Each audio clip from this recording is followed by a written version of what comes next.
Vamos começar por chamar o Eddie, que o Eddie está ali na sala de espera ao tempo, está caladinho para não aparecer o barulho, e assim ele vem para aqui e já se junta a nós. O nosso convidado tem 33 anos, é licenciado em enfermagem com um mestrado que eu confesso não sabia que existia, que é um mestrado em ação humanitária, cooperação e desenvolvimento. É pós-graduado em intervenção comunitária e educação social. Eu tenho que estar a ler porque são nomes muito compridos e não é fácil decorar isto, atenção. Para além disso, aos 30 anos cometeu a loucura saudável de deixar a sua estabilidade, onde já tinha o seu trabalho e estava com a vida orientada para seguir o seu sonho, e foi para Lisboa estudar medicina. Hoje em dia é aluno de medicina, está no quarto ano. Quarto ano. Eu estou aqui a vê-lo, vocês é que não. Já fez parte de alguns núcleos e associações nacionais e internacionais relacionados com direitos humanos e ética médica. Já foi presidente de uma juventude partidária a nível local. Já integrou alguns movimentos a nível da igreja. Foi aqui que eu conheci o Eddie. As primeiras imagens que eu tenho do Eddie foi destes movimentos e destas participações, que também vamos conversar um bocadinho sobre isto e perceber. E recentemente sentiu o chamamento com toda esta ação, com todo este problema que está a acontecer na Ucrânia, e resolveu mais uma vez deixar o seu conforto para trás em prol de ir ajudar o outro, e mandou-se para lá, regressando agora e dando-nos o prazer desta entrevista. Vou lançar o genérico. Depois do genérico tiro o Eddie aí da televisão. Espera aí, deixa-me só ver se acerto na música. Diretamente dos estúdios de nossa casa, está na hora de mais um Late Night Show. Hoje, com mais um convidado incrível, inigualável, irrepetível e inimitável. Perguntas inoportunas, questões inconvenientes, momentos embaraçosos e aquilo que ninguém quer perguntar no Late Night Show. E com vocês, Bruno Mestre. Grande Eddie, apercebi-me aqui que vou ter que trabalhar o volume disto, porque isto pareceu muito baixinho e eu estive aqui a trabalhar o volume ao máximo e não consegui levantar isto. Mas vai ter que ficar para uma próxima. E acho que deu para a malta ouvir. Isso. Como é que é? Então não tem direito a uma música assim de entrada maravilhosa como vocês têm? Ela teve a tocar, tu é que não ouviste. Muito provavelmente. Não, o genérico teve a tocar. Depois tu vais ver a gravação e vais ver que teve a tocar, tu é que não ouviste. Mas teve a funcionar. Bem. Tudo a andar. Meu menino, olha, em primeiro lugar vou fazer aquela situação de conta que não tivemos a falar antes de ligar isto, como se estivesse a ver agora pela primeira vez. E queria começar por te agradecer teres aceito o convite, ainda mais depois de teres regressado agora há tão pouco tempo lá da fronteira entre a Ucrânia e Polónia. Ok, Bruno, começas bem. Entre a Ucrânia e a Polónia, deves estar estafado, já estiveste a contar que vieste porque tinhas aulas e tinha mesmo que ser, e que estás cansado, e abris aqui este teu tempinho para nós. Opa, é um prazer da nossa parte ter-te aqui. Se quiseres dizer, nada a agradecer. Se quiseres corrigir alguma coisa do que nós dissemos até aqui, estás à vontade, é o teu momento. Se quiseres dizer umas palavrinhas, é o teu momento. Está tudo certo, eu só tenho a agradecer primeiro o convite, depois dizer que também o vosso trabalho é incrível, a forma como vocês tentam fazer a comunicação e a informação chegar às pessoas mais jovens e não só. Acredito que os mais velhos também vão tendo essa curiosidade para espreitar e se tornar cada vez mais jovens. E acho que não podia ser de outra maneira. Tenho aqui dois amigos de infância, amigos que conhecemos noutros contextos, que vamos falar um bocadinho. E é sempre engraçado. Esta é a minha primeira vez num talk show, ou digamos assim, num podcast, e perder a virgindade aqui com vocês fica sempre interessante. Opa, fico muito contente. É uma honra para nós, ainda mais tendo em conta todo o contexto. Fico muito contente. E se calhar, não indo já ao ponto quente, mas dando um bocado de contexto de como é que isto... se calhar vou começar por contar a história deste convite. Nós falámos, não sei se tu estás recordado, no casamento do Bruno, nós falámos a primeira vez do podcast, e eu disse, eu gostava muito de te convidar, mas ainda não sei bem em que contexto. Pá, surgiu, ficou no ar, e quem diria que, infelizmente, se calhar, que depois, felizmente, que estás cá, mas infelizmente o contexto, que passado 3 ou 4 meses, sem nós termos controle nenhum da situação, viesse a aparecer este contexto tão interessante para te convidar. Nós dissemos que serias um convidado extremamente interessante. Mas vamos convidar o Eddie para falar de quê? A ideia de tu teres tido a coragem de aos 30 anos, teres deixado a tua vida para ir para Lisboa, já seria um pretexto. Interessante. Mas se calhar estar 1 hora a falar sobre isso, ou a partir daí, apesar de tu teres uma história de vida muito interessante, era se calhar um bocado pesado ou monótono. E então... Deixa só pôr um pouquinho de música aqui para a malta ouvir, porque senão isto fica muito morto. Veio a sorte agora conciliar para te trazer aqui.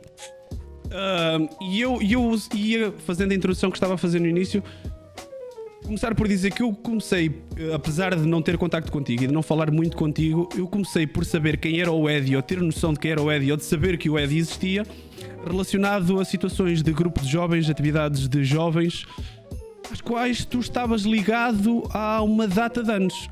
Isso começou na tua vida, começou muito cedo, certo?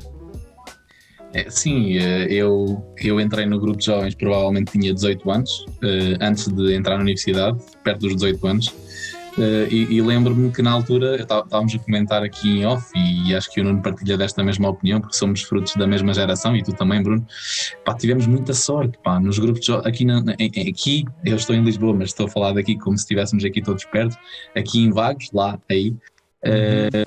Tivemos muita sorte, tínhamos muitos grupos jovens, tínhamos uma dinâmica de reflexão, de partilha, tínhamos várias atividades, fazíamos acampamentos, atividades, festivais, e acho que toda essa convivência foi um bocado estruturando aquilo que era a minha vida pessoal e aquilo que eu queria ser, e fui tendo esta percepção do que é que era trabalhar em comunidade e o que é que nós podíamos fazer mais. Portanto, nesse sentido eu fui um privilegiado pelo meio onde nasci, porque tinha muita oferta e tinha as melhores pessoas à minha volta. Eu acho que, se não estou em erro, Nuno, eu acho que todas as freguesias do nosso concelho tinham um grupo de jovens na altura que nós entrámos no grupo de jovens. Se não tinham todas, tinham quase todas. Se não tinham todas, tinham quase todas. Quase todas, ou seja, até havia aquela competição. Eu não curtia a malta de Calvão. Ok. Não, mas eu recordo-me de haver mais de 100 pessoas, quer dizer, espalhados por 11, não, se calhar quase 200 mesmo. Porque espalhadas por 11 grupos de jovens ou 10 grupos de jovens, dá 10, 20 por cada um. Até a Santa Catarina, que nunca teve, nessa altura tinha. Portanto, eu prendo aqui abraço à minha sardinha. Até nós que nunca fomos ter, nessa altura tivemos. O auge da nossa vida era o festival. Lembram-se do festival, que nós íamos competir uns com os outros. Mas Ponte de Vagos acho que nunca chegou a ter, porque sempre foi muito forte ao nível dos escoteiros, e eu acho que nunca chegou a ter grupo de jovens. Corrige-me se estiver errado. Houve uma fase que o Fernando Batista fez ali um grupo de jovens com os salesianos, eu acho. Mas Ponte de Vagos sempre foi muito mais virada para o escotismo. Inclusive chegaram a ter durante muito tempo, se não era o maior, era tipo o segundo maior agrupamento de Aveiro. O que para uma freguesia é tipo uma cena impressionante. Sempre a comunidade sempre girou ali muito à volta. E eu diria que, sendo um público se calhar comum a um e a outro, não era uma competição direta, mas uma coisa acabava por tirar espaço à outra. E tudo bem na mesma. Tudo bem na mesma, claro. Mas então... Diz, acho que fomos uns sortudos. Eu acho que fomos uns sortudos. A nossa geração foi uma sortuda. Tivemos essa oportunidade de integrar uma juventude dinâmica, proativa, e acho que isso também estrutura a nossa maneira de ser e a forma como nós encaramos o mundo. Sem dúvida nenhuma, as nossas vivências na adolescência marcam a nossa vida e estruturam aquilo que é a nossa vida pessoal. Portanto, dessa forma, a forma como nós nos conhecemos, claro que numa primeira fase eu era animado, numa fase posterior eu já era animador, mas até nisso eu tive muita sorte. Tive sorte nas pessoas que foram meus mestres e depois que me me foram passando ensinamentos e eu fui e sou um apaixonado pela juventude, isso não há dúvida nenhuma. Quando na vida há pessoas descrentes na juventude, eu não tenho dúvida nenhuma que a juventude que hoje estamos a celebrar e as pessoas com quais convivemos que estão na sua adolescência neste momento vão ser o nosso futuro, e se nós não as educarmos ou não passarmos os nossos ensinamentos, de certeza absoluta que quando nós formos mais velhinhos e tivermos hérnias e dores ciáticas, que o Nuno já as tem, porque por isso é que ele já nem pode, não haverá quem cuide de nós. Portanto, eu sou um crente nesse aspecto da humanidade, apesar disto que estamos a viver neste momento, que nos faz duvidar o que é isto da humanidade, não é? O que é que está a faltar, o que é preciso para que as pessoas olhem mais para o outro, independentemente se estamos a falar de uma questão de religião, independentemente se estamos a falar se a pessoa é judeu, se é muçulmano, o que quer que seja, estamos a falar do outro enquanto dimensão humana e enquanto relação pessoal, e se nós não cuidamos do outro, independentemente daquilo que é a sua orientação, a sua cor da pele, a sua maneira de estar na vida, estamos lixados. Acho que é um bocado por aí. E eu volto a dizer isto, eu fui um sortudo pela forma como a minha adolescência se construiu no meio de grupo de jovens, independentemente de tenha sido no meio da igreja ou não. É engraçado porque eu não tinha essa ideia, eu achava que já partia de ti essa parte da comunidade e que isso é que te tinha feito ir para esse tipo de atividades, e estou-me a perceber agora ao falar contigo que foi um bocado isso é que te moldou e que o caminho foi um bocado inverso do que eu estava a pensar. Tu sentes que isso influenciou a tua vida de tal maneira que esse espírito te acompanhou sempre até agora? Passando depois para a tua profissão, que acabaste por te tornar enfermeiro, mais uma coisa para ajudar os outros, mais uma coisa em prol da comunidade, foste deixando a parte do grupo de jovens, mas mesmo assim estiveste numa juventude partidária que de uma ou outra forma também tenta ajudar a comunidade. Tu achas que este percurso foi influenciado por isso que começou tão cedo? Ou seja, achas que esse teu espírito de comunidade e de tentar ajudar te acompanhou desde essa idade até agora? Achas que foi por isso, por essa tua formação? Há uma coisa que eu não tenho dúvidas: as nossas experiências, sejam elas positivas ou negativas, moldam aquilo que nós somos no futuro. Portanto, claramente, tudo aquilo de menos bom que se passou na minha adolescência e tudo aquilo de melhor que se passou na minha adolescência molda e define aquilo que eu sou. Se houve há duas maneiras de estar na vida: ou nós aceitamos aquilo que nos acontece e ultrapassamos isto e fazemos disso um ensinamento para os outros, ou nós resignamos e passamos-nos a vida a queixar. E eu optei por tudo aquilo que passei ou não passei na minha adolescência, tentei transpor efetivamente para aquilo que era uma dimensão comunitária, ou seja, independentemente, e volto a dizer isto, porque agora com certeza as pessoas sabem que, talvez as pessoas de Vagos saibam, não é? Porque as pessoas em Vagos conhecem bem, mas a malta que provavelmente se está a conectar e que é desta altura em que eu estou na faculdade e que mais uma vez eu volto a estar integrado em movimentos juvenis e lido com jovens diariamente e sou apaixonado por este ensinamento que todos os dias recebo deles, estão só a questionar: mas que juventude partidária será esta? E eu vou deixar que as pessoas pesquisem, provavelmente não vão encontrar. Porque a mim não me interessa efetivamente a cor partidária, a religião da pessoa, interessa-me aquilo que a pessoa tem para dar, e se eu souber o meu espaço e o espaço da outra pessoa, e se com isso estiver tudo bem, está tudo bem.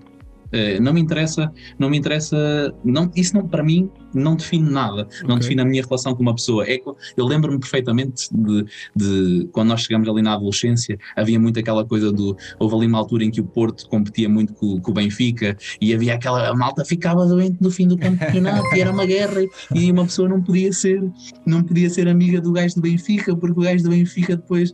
Eu lembro-me perfeitamente que as pessoas às vezes não sabiam separar, e eu tenho esta capacidade de saber separar aquilo que é a dimensão e as escolhas das pessoas. As pessoas fazem uma escolha do seu percurso de vida, e eu só tenho que estar do lado dessa pessoa e querer trabalhar com essa pessoa, respeitando aquilo que é a minha individualidade e respeitando aquilo que é a individualidade do outro, porque só assim eu consigo trabalhar num todo e viver em comunidade. Ok. Deixa-me aqui só fazer uma ponte. Está aqui um Ricardo MSL a dizer a grande Eddie. Não sei se conheces, se não conheces, mas pronto, fica, se ele quiser dizer um nome Se ele se quiser por extenso, identificar. depois partilha-se. Mas eu queria MSL, aproveitar pode ser o Ricardo Lourenço. Ricardo Manuel. Silva Lourenço. É capaz de ser o Lourenço, é provável que seja o Lourenço. Eu queria aproveitar essa parte da juventude partidária porque queria recordar uma das atividades que surgiram nessa altura. Eu depois não sei quem é que potenciou, se nasce de um dos líderes, se depois foi um trabalho partilhado entre 2, 3, 4 líderes, nem me recordo na altura quantos é que eram, mas talvez trazer aqui uma das atividades, o fórum, exatamente. Como é que se chamava? Fórum da Juventude. Fórum da Juventude. Como é que nasceu essa ideia? Não sei se te recordas qual é que era o objetivo. Sendo honesto, a ideia partiu de mim. Ou seja, partiu da organização que eu liderava. Mas eu se quisesse ter sido egoísta ao ponto, teria tirado louros disso sozinho. Percebes a ideia? Ou seja, teria organizado a atividade sozinha, ela tinha-se realizado. Mas eu não posso ser egoísta ao ponto de perceber que se eu me coligar com outras pessoas, no sentido de se eu partilhar trabalho com outras pessoas, vou chegar a mais pessoas e a mensagem que eu quero passar vai chegar mais longe. Portanto, naquela altura fez-me sentido falar com as 3 juventudes partidárias da altura e decidimos criar um Fórum da Juventude. Basicamente o conceito era tentar perceber, ou seja, a ideia, o público-alvo era pessoas de 17, 18 anos e nós queríamos muito saber. Ou seja, nós todos tínhamos sentido muita dificuldade em entrar na universidade, escolher aquilo que ia ser o nosso percurso profissional, a quem é que nós poderíamos perguntar sobre como é que é ser jornalista. Lembro-me que o Nuno foi lá enquanto jornalista, eu fui lá enquanto enfermeiro, N pessoas enquanto advogados e essas coisas todas, e lembro-me perfeitamente que a ideia era: ok, então vamos juntar um conjunto de pessoas, independentemente da volta a dizer, religião, cor política, seja o que for, vamos juntar um conjunto de pessoas, dar-lhes aquilo que é uma amostra de diferentes realidades profissionais para que as pessoas, na altura do Colégio de Calvão e da Escola Secundária de Vagos, pudessem ter uma decisão mais próxima daquilo que é a real vocação do jovem e do adolescente que está a escolher isso. E para nós essa atividade, recordo-me perfeitamente que foi um sucesso na altura, chegou a todo o Conselho e isso enche-nos de orgulho, e não enche só de orgulho a mim, enche de orgulho a todas as pessoas que fizeram parte dessa organização, e tenho pena, efetivamente, que as coisas tenham ficado por ali e que não tenham continuado a haver novas iniciativas dessa forma. Aí permite-me intervir, porque nós tínhamos marcado depois do... Eu acho que foi Covid. Yeah. Eu acho que foi Covid, não foi? Provável. Não digam isso em stream, por amor de Deus. É mais uma das palavras que eu tenho que dizer. Desculpa. Pode ser que não vá abaixo. Situação pandémica. Não, mas essa palavra não disseste, não podíamos dizer. Pois, não sabíamos. Eu achei que já tinha passado. Pronto, pode ser que não vá abaixo. E a malta do YouTube não é da Twitch, mas a malta do YouTube depois chateia-me a cabeça. Metes um pi. Foi por causa do pi. Foi, porque nós desmarcámos a atividade teve tanto sucesso mesmo depois de tu sair, estava mais uma edição marcada e foi quando rebentou a situação toda e foi desmarcada uma semana ou 2 pi tem sido uma chatice. Exatamente. E entretanto ainda não voltou a ser remarcada. Acredito que seja uma coisa que se retome, mas sem dúvida que foi uma das atividades que teve mais impacto aqui, tanto que acredito que seja para continuar da mesma maneira que era para ter continuado antes. E é só mais um exemplo do que nós estávamos a falar do início, que é tu nunca paraste e sempre tiveste de alguma maneira que estar ligado à comunidade de alguma forma. E então nós, se calhar, antes de passarmos para essa parte, queríamos conhecer um bocadinho melhor a ti, a começar pelo teu nome de Eddie. Eddie não é um nome propriamente português. Fala-nos um bocadinho das tuas origens. De onde é que tu vieste? Toda a gente já agora, quando eu me apresento, é Eddie ou Eddie? Eddie é francês? A partir de agora vou ser gozado, mas pronto, sei. Eu nunca ouvi ninguém chamar-te Eddie. Tu tens que ir à minha família chama-me tudo Edi. Os pais chamam-te Edi? Eu sabia, por isso é que lancei assim para lá, eu sabia. Então esta foi armadilha, Nuno. Esta tu Je suis français quand même, je parle bien français. E o Edi fica bem. Ok, explica muita coisa. Não, mas é engraçado porque até hoje, ainda hoje tivemos a apresentação na aula de psiquiatria e o professor mal chamou o meu nome. A pergunta é: então de onde é que é este nome? Porquê que este nome é um diminutivo? Eu já poupei todo esse trabalho de um dia ter um nome artístico porque já toda a gente pergunta o que é o Eddie, portanto. Não, basicamente, e a história é muito engraçada. Vou partilhar isto se a minha mãe estiver a ver, que ela é maluca para ter seguido o link e estar aqui a ver. Basicamente, supostamente eu ia ser para a grande desilusão do meu avô, que ainda não tinha tido netos, eu ia ser mais uma menina e entretanto de repente o meu pai, quando saca dentro da barriga da minha mãe, eu tenho uma pilinha e a minha mãe estava toda à espera que eu... Espero que pilinha não mete isto abaixo. Não, está tranquilo. Estava toda à espera que eu me chamasse Melody, uma melodia que isto ia dar, que ia ser uma desgraça. E então, de repente, ela lembra-se que gosta do Eddie Murphy e pronto, o meu nome vem desse contexto, então ela decide que eu me chamo Eddie, portanto Eddie. Sim, são parecidos, tu e o Eddie Murphy. Iguais. O fototipo de pele. Não, olha, um beijinho para a Rosa, se ela tiver a ouvir, um beijinho para a Rosa. É que mesmo nós temos uma comunidade francesa muito forte cá em Portugal, de imigrantes. Mas mesmo dentro da comunidade francesa não estou muito habituado a ver o nome Eddie ou Eddie. Não é muito comum. Toda uma originalidade. Nuno, estou enganado? Tu conheces mais alguém da... Nada. Não. Nada. É engraçado.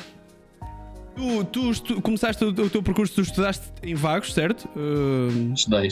Os meus pais estiveram imigrados, o contexto é que os meus pais estiveram imigrados, os meus pais e os meus avós maternos estiveram imigrados, como muita gente da nossa zona, certo? Da nossa zona. E quando completei os 6 anos para iniciar o ciclo de primária, os meus pais vieram para Portugal, quer dizer, a minha mãe veio primeiro que o meu pai, e eu comecei a estar em Portugal e a partir daí estive sempre em Portugal. Esse percurso foi todo feito em Vagos ou tiveste algum... Foi na bela localidade, toda a gente se ri, de Sanchias, foi a escola primária. Depois fiz secundária em Vagos. Ok. Aí surge então a tua ida para o ensino superior e tens aqui o teu primeiro curso que decidiste ir para a enfermagem. Essa decisão, um bocado na base daquilo que tivemos a falar, um bocado daquelas indecisões todas que ninguém sabe muito bem para onde ir e como ir e não tens muito com quem falar, principalmente na nossa altura que não havia esta difusão da internet e esta facilidade toda de adquirir conhecimento. Hoje mesmo que tu não conheças ninguém, tens muito mais sítios onde ir pesquisar, perguntar, conhecer pessoas. Como é que surge aí a enfermagem na tua vida? Como é que há esse passo? Como é que há esse havia salto? Havia duas grandes áreas que eu gostava. Uma era ensino e eu adorava matemática. Portanto, eu gostava do ensino. Ou seria professor de matemática ou seria alguma coisa relacionada na saúde. E na altura optei por, não sei, pela adrenalina, pelo estar e que a profissão da enfermagem é uma profissão belíssima na medida que estamos 24 horas sobre 24 horas com os doentes. A nossa capacidade de empatia e de estar ali é genial e é impecável. E que se diga, quando passámos para o passo seguinte, que eu não deixei a enfermagem por qualquer mazela ou qualquer vontade de estimular o ego, foi mesmo por uma decisão que depois podemos um bocado falar mais à frente, mas eu tinha mesmo muito desejo em ajudar o outro, e este ajudar o outro na área da saúde, para mim acabava por ser interessante, e em enfermagem, dentro daquilo que estás a dizer, que efetivamente na nossa altura não havia muito apoio psicológico e emocional para as nossas tomadas de decisões. Nós mandávamos uns tiros numas folhas de papel e se nos enganássemos, problemas nossos. Lembro-me que na primeira fase me enganei e nem fiquei colocado. E pronto, e depois desde aí nunca mais desisti e trabalhei largos anos enquanto enfermeiro, trabalhei 7 anos enquanto enfermeiro, 7 deles enquanto enfermeiro no Hospital de Aveiro, no serviço de cirurgia, e não me arrependo de nada. Tudo isso moldou a minha vida profissional e molda aquilo que eu sou hoje e torna-me mais capaz para a decisão que neste momento eu estou a atravessar. Portanto, nesse sentido, foi uma decisão mais no sentido daquilo que me fazia sentir realizado. Olha, tenho aqui uma pergunta no chat, deixa-me aproveitar, porque está aqui o Keos PT a perguntar: de todas as áreas de enfermagem, qual é que te desafia, completa, chama mais a atenção? Olha, essa é fácil, porque eu, na mesma altura que entrei em medicina, eu entrei no doutoramento em cuidados paliativos. Ou seja, eu na altura... É uma área... Sim, quem me conhece sabe que eu sempre tive uma sede de conhecimento. Eu sou um gajo inquieto, gosto de saber, gosto de estar atualizado, gosto de beber conhecimento, gosto de transmitir conhecimento. E lembro-me que na altura tinha tirado então aquilo que estávamos a falar há pouco, tirei mestrado em ação humanitária, cooperação e desenvolvimento, gostava muito desta questão de gestão de catástrofes, de gestão de crises, gestão de missões humanitárias, e tirei essa. Depois tirei intervenção comunitária e educação social, porque também achava que este trabalho na comunidade, estes cuidados de saúde primários, aquilo que é a prevenção primária, não sei se vocês estão contextualizados com o conceito, mas é no fundo, antes de uma doença acontecer, nós podemos prever que isso aconteça. E esta prevenção para mim era alguma coisa que era muito cara, e o trabalho com a comunidade permitia-me e ainda permite fazer uma análise do que é que está a acontecer, o que é que se pode melhorar e o que é que deve ser corrigido. E isso era uma apaixonada. Entretanto, eu quis crescer academicamente, candidatei-me na altura ao doutoramento em paliativos e entrei. Mas também entrei, que era uma coisa que eu não esperava, porque já sabia que era ser uma coisa difícil. Se me perguntares isto, as pessoas muitas vezes perguntam porque é que eu faço a transição de enfermagem para a medicina. Primeiro, eu, sendo muito honesto, eu não entrei em medicina porque não tinha média, vamos ser prático. Na altura não tinha média, portanto eu tinha muita sede em ser médico, efetivamente. Eu desde muito novo dizia que gostava de ser médico, ou professor de matemática, ou ser médico. Termino o secundário, não tenho média, portanto tenho que adaptar este meu percurso. Então acabei por optar por enfermagem, que não fica nada aquém e nada desvalorizada, é uma profissão bastante digna. Mas na altura fui tentando melhorar-me, tentar ser bom e tentar saber muito mais. E foi, para mim, respondendo à questão que me fizeram, eu sou apaixonado por cuidados paliativos, também porque a minha avó morreu numa unidade de cuidados paliativos, e eu percebi que a dignidade humana é extraordinariamente até o último segundo em que respiram. E é inexplicável. A pessoa tem dignidade humana para além da morte. E se nós tivermos a capacidade de estar ali até ao fim, então temos a porta aberta para que a humanidade esteja segura e salvaguardada naquilo que é os valores fundamentais da vida, percebes? Não estava a contar que o caminho viesse para aqui, e foi uma resposta muito bonita. Pá, acho que o Keos está esclarecido. Na tua fase, enquanto foste enfermeiro, chegaste a trabalhar em cuidados paliativos, ou como tu estavas mais ligado à cirurgia, ou não aconteceu? Nós nos serviços, infelizmente, os cuidados paliativos não são uma área bem trabalhada em Portugal. Acredito que mais ano, menos ano, as coisas vão se resolver. Estamos em fases de crescimento da área, mas ainda não há grandes desenvolvimentos. Mas, como deves imaginar, há pessoas a morrer nos serviços todos os dias. Portanto, esta decisão de dignidade e de saber desistir em prol daquilo que é a dignidade do doente e aquilo que é a saúde do doente e a morte, a vida e a morte, este saber perder em prol de uma dignidade é muito importante, e isso acontece diariamente nos serviços, independentemente que se já haja um serviço ou não. Eu posso dizer que em Aveiro existe um serviço específico que é na unidade de Salreu. Na unidade de Salreu existe cuidados paliativos, e foi lá que a minha avó morreu. E volto a dizer que é um serviço bastante digno, com pessoas com relações humanas e interpessoais incríveis, e isso é aquilo que eu quero espelhecer na vida, que é estar ali para as pessoas nos momentos que precisam, e também e nos momentos felizes e nos momentos infelizes. Acho que faz parte daquilo que é a nossa missão terrena e daquilo que queremos ser. E conhecendo a tua personalidade, acho que também teria encaixado como uma luva caso a opção tivesse ido para o outro lado e não para a medicina. Acho que também seria muito bem emprego, e teríamos aí um doutorado também de excelência, de certeza. Mas nessa altura surgiu-te a opção de medicina. Daqui a pouco, se calhar relacionado com outro tema, voltamos aos teus mestrados, mas aproveitando aqui o gancho que tu me deste, surgiu a medicina, um bocado sem estares bem à espera, pelo que acabámos de perceber. É muito difícil entrar, ou seja, o regime de acesso a licenciados existe nas 8 escolas médicas do país e é difícil entrar, pronto, vamos ser práticos. É um processo, em todas as escolas é um processo diferente e na realidade eu conhecia imensas pessoas que tinham tentado e nunca tinham conseguido entrar. Portanto, eu acho que a sorte que eu tive foi, eu estava completamente descontraído e bem com a situação. E quando concorri, já tinha investido na minha vida profissional e académica, ou seja, todo este currículo não é lembrar-me agora que vou entrar em medicina e que é assim fácil, não é?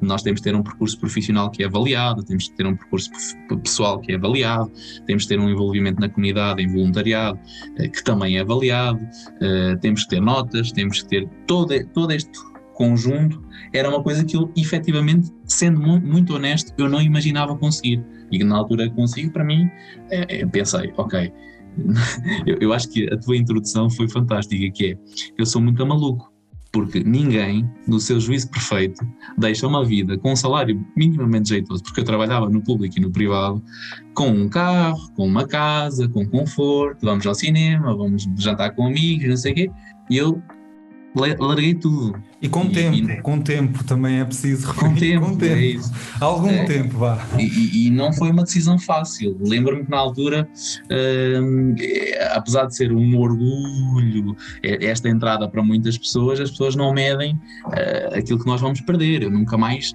desde há 4 anos para cá, nunca mais soube o que foi pegar num avião e ir viajar.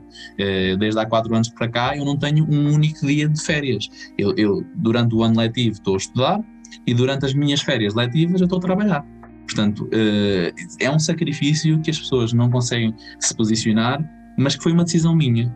E eu acredito que esta decisão me vai tornar mais capaz e vai-me colocar ainda mais ao serviço das pessoas. E lá está, este paralelismo foi muito no sentido de, olha, quais eram as minhas limitações enquanto enfermeira? Às vezes, e eu vou ser muito honesto, às vezes estava a ver um doente na comunidade, na junta de freguesia, e dizia, olha, vai ver ali aquele doente, está assim isto, e às vezes eu via aquele doente e dizia assim, pá, claramente este doente tem isto, aquilo e aquilo outro. Mas eu, enquanto enfermeira, posso prestar um cuidado, mas eu não posso prescrever. Ou seja, a minha ajuda é limitada. Eu sabia o que ia ser prescrito, porque é vulgar. Atenção que o curso é muito difícil e as particularidades são muito exigentes e haveria coisas que eu de todo saberia se não tivesse estado a estudar neste momento. Mas havia coisas que eram muito simples e eu não conseguia resolver. E tinha que às vezes reinventar-me em chamadas e pedir favores a pessoas que vissem aquilo para resolver aquele problema específico. E eu, no fundo, entro neste desafio para ter uma maior autonomia e para conseguir realizar-me neste aspecto. Poder estar ao serviço dos outros. Aliás, há pessoas que dizem isto, eu acho que o Nuno é uma delas, que eu quando acabar isto vai sempre parecer casa do povo. Mas na verdade isto é uma coisa que me deixa muito realizado, e daqui a bocado vamos passar para aquilo que se passou nestes últimos dias e não vou-me antecipar, só vou dizer que estes sacrifícios e estas loucuras na realidade deixam muito realizado. E são muito duras, aquilo que eu passei nestes últimos dias, eu comentei por mensagem hoje ao Nuno e não vos vou enganar, eu estou, não sei se não posso dizer a palavra merda. Podes. As neiras a Twitch é muito liberal, as neiras a Twitch está mas eu estou, isto tem sido muito duro o regresso, porque a minha vontade era inevitavelmente ter ficado, e se eu pudesse reinventar-me eu tinha garantidamente ficado. E por mais duro que seja, tudo e mais alguma coisa, a maneira como eu encaro a vida é neste sentido de estar ao serviço e estar disponível, sentir-me útil, e é a minha maneira de ser. Não é uma maneira mais correta, não quero ser perfeito. Repara que eu crio muitas inimizades por isto. Há pessoas que não me conhecem e que não sabem todo o percurso de vida, para além disto tudo que estamos a falar, e que acham que eu faço estas coisas meramente por uma questão de aparecer, ou por querer ser isto e por ser... Não, eu faço já muito trabalho para aparecer. Tu tinhas caminhos bem mais fáceis para aparecer. Sim, é isso. E as pessoas não têm esta consciência destas limitações. Mas pronto, é um bocado por aí. Mas a situação aí em específico surge-te numa altura em que tu também entraste no doutoramento da coisa que tu sempre quiseste. O que é que nesta altura, nesta balança, te fez pender para ok, posso continuar a minha vida estável e até fazer o doutoramento que eu estava a pensar em fazer? Sendo ou não, honesto, dar aquele salto e pá, medicina? Sendo honesto, eu optei pelo mais difícil. Eu gosto de me desafiar. E então eu optei pelo caminho que seria mais difícil, mais desafiante, para me colocar à prova. Pá, estou aqui, olha, já estou no 4º ano, não tarda, está a acabar, e eu devo fazer aqui um parênteses, que eu até nisto sou abençoado, porque eu tenho conhecido miúdos, eu digo miúdos porque eles tratam bem, eu tento tratá-los bem. Tratam-te por você. Não. A maior parte deles deve estar chocada. Neste momento, que eu nunca digo a idade. E quando às vezes eu descaio e digo que tenho 33, porque eu tenho uma pancada como eles, que deves imaginar. Eu estou ali, é assim, eu tinha duas maneiras de ser. Ou eu chegava ali e achava que era o senhor enfermeiro e que sou mais velho e que vou tentar ensinar isto. Não, eu tenho todos os dias, eu estou a aprender com malta mais nova. E para mim, lá está, esta paixão pela juventude, esta paixão pelo reinventar-se, esta paixão pela diferença do outro, tudo isto enriquece-me todos os dias e torna-me mais capaz, eu acho. E tenho que ter esta humildade para estar. E isto para dizer que até nisto eu tenho conhecido pessoas extraordinárias. Tudo isto que aconteceu na fronteira com a Ucrânia, aconteceu porque eu trabalhei com pessoas de 20 anos. Percebes? Eu posso ter dado um input, mas os louros não são só meus. Os louros são todas as pessoas que trabalharam e articularam comigo neste trabalho. Portanto, pá, é a maneira de estar na vida, eu acho. Eu percebo a tua visão e acabo até por sentir alguma empatia, porque eu não um nível como tu, eu não deixei o meu conforto, mas também estou a estudar ao mesmo tempo. Também fui caloiro o ano passado, também aos 30 anos, temos aí esse paralelo, mas eu acabou por não ser, não foi para a medicina, claramente, até porque eu, se vejo sangue, a coisa não corre muito bem. Mas pronto, resolvi mandar-me também para a economia, por isso eu percebo o que é tu conseguires ver malta mais nova e aprender, e foi uma das razões de nós também termos criado aqui este projetinho na Twitch, também foi isso, porque acho que a nossa geração e a mais velha ainda olha muito para a juventude com alguma descrença, que provavelmente vai ser a geração mais bem preparada que nós já alguma vez tivemos, porque a tecnologia, o ensino pode não ser ideal, mas tudo evolui e as coisas, dar-lhe essa descrença é o pior que nós podemos fazer. Porque eles, efetivamente, se as gerações estão todas mais envelhecidas e nós ainda somos uma geração de futuro, a geração deles ainda vai ser mais de futuro, porque tudo isto evolui a uma velocidade absurda. E então acho que tirar créditos a esta geração mais nova é não podemos, não podemos. E isso, mesmo que esta juventude tivesse estragada, nós temos que consertar. Não é? Pelo menos tentar. Mesmo que fosse verdade, nós temos que consertar. E que não é verdade. Há valor individual, há valor anónimo por aqui espalhado. E nós temos de estar atentos e trabalhar nisto, aquilo que é o nosso futuro. E é isto que nos apaixona, isso é que apaixona a ti, Bruno, e a ti, Nuno. Esquece. Nós temos nesse aspecto, lá está, eu volto a dizer que fomos uns sortudos pelo meio onde nascemos. Acho que este meio onde nascemos que investe na juventude, talvez haja neste momento algum declínio e algum desinvestimento, mas eu acho que isso marca as nossas vidas.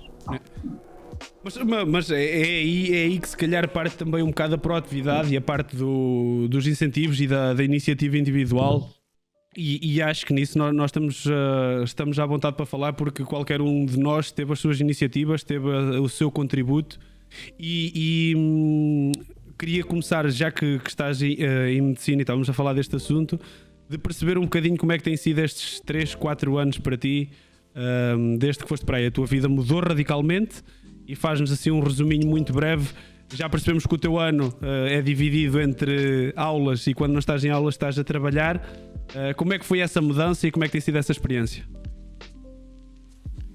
Epá, basicamente é um investimento terrível, na medida que, eu digo-te uma coisa, eu acho extraordinária a capacidade que miúdos de 18 anos entrem num curso em que a exigência do curso é completamente castradora, e nós passamos, e o Nuno sabe que faz parte do núcleo de amigos mais chegados, eu chego ali àquela altura de exames, eu apago-me completamente, eu apago a minha vida social, e isto é péssimo na medida que nós temos que ter uma boa rede de suporte para nos amparar nos momentos mais difíceis.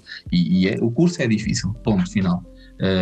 Mas também nos traz muita compensação à medida que os anos vão passando, nós vamos ver, aquilo que aprendemos que era aquele pormenor do pormenor, afinal tem uma aplicabilidade na prática clínica, e afinal eu começo a saber como fazer as coisas, e eu começo a ter, agora que nos anos clínicos nós começamos a ter estágios, então aí eu começo a ficar apaixonado e perceber que isto é de facto uma coisa que eu sonhava e que ansiava, esta questão do ser detetive e tentar investigar aquilo que uma pessoa pode ter, tentar arranjar uma solução, tudo isto tem uma dimensão bastante interessante, mas toda esta dimensão requer muito trabalho, e nessa medida eu acho que as duas coisas que eu perco são as duas coisas, não, a grande coisa que eu perco é uma liberdade naquilo que é a minha dependência. Eu passo de uma independência económica, de uma liberdade social, para uma dependência económica, porque eu tenho que gerir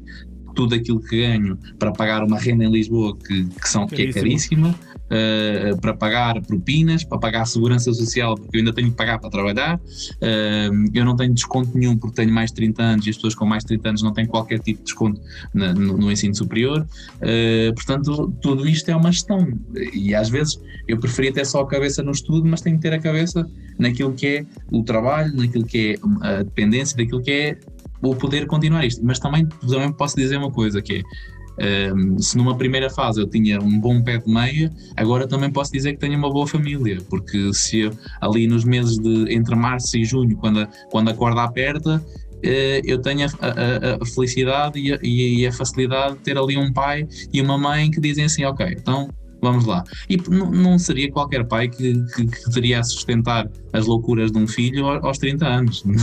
Não nos enganemos.